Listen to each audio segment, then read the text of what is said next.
वफाकी हुकूमत ने 28 अगस्त को पार्लियामेंट का मुश्तरका इजलास तलब कर लिया।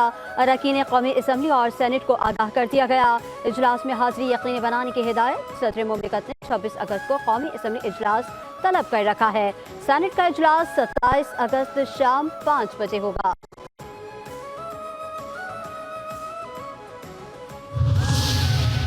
सदर मुमलिकत आसिफ अली जरदारी और मौलाना फजलुर रहमान की मुलाकात की अंदरूनी कहानी सामने आ गई।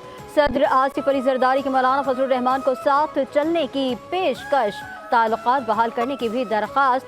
ज़राए के मुताबिक सदर ने कहा, गिले शिकवे और गुस्सा छोड़ें, मैं खुद चल कर आया हूँ, आप भी ज़ाती ताल्लुकात बहाल करें। मौलाना फजलुर रहमान ने जवाब दिया, इत्तेहाद से निकलना, अपोजिशन में बैठना पार्टी की शूरा का फैसला है, आपकी पेशकश मजलिस सामने रखूंगा।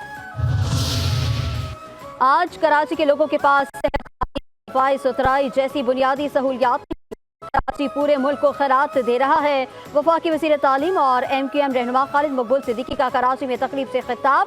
बोले, बड़ी बेशर्मी के साथ निज़ाम को जमहूरियत कहा जाता है। जब अवाम टैक्स दे रहे हैं तो चीजें एहतियात से क्यों चल रही हैं?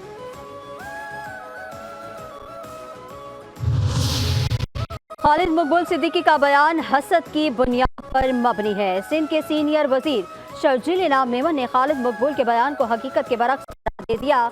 कहा, कराची के 3 बड़े अस्पतालों को बाकायदगी से फंड्स फराहम किया जाता है। कोरोना के दौरान JPMC को 10 करोड़ 40 लाख रुपए फंड्स दिए। और अमीर जमात इस्लामी कराची मुन्नम जफर खान कहते हैं, पीपल्स पार्टी के खमीर में कराची दुश्मनी है। पीपल्स पार्टी शहर कराची के लिए कुछ नहीं करना चाहती। कराची की तामीर और तरक्की के नाम पर अरबों रुपए कर्ज लिए, ये रकम करप्शन की नजर हो गई, लेकिन कराची को कुछ नहीं मिला।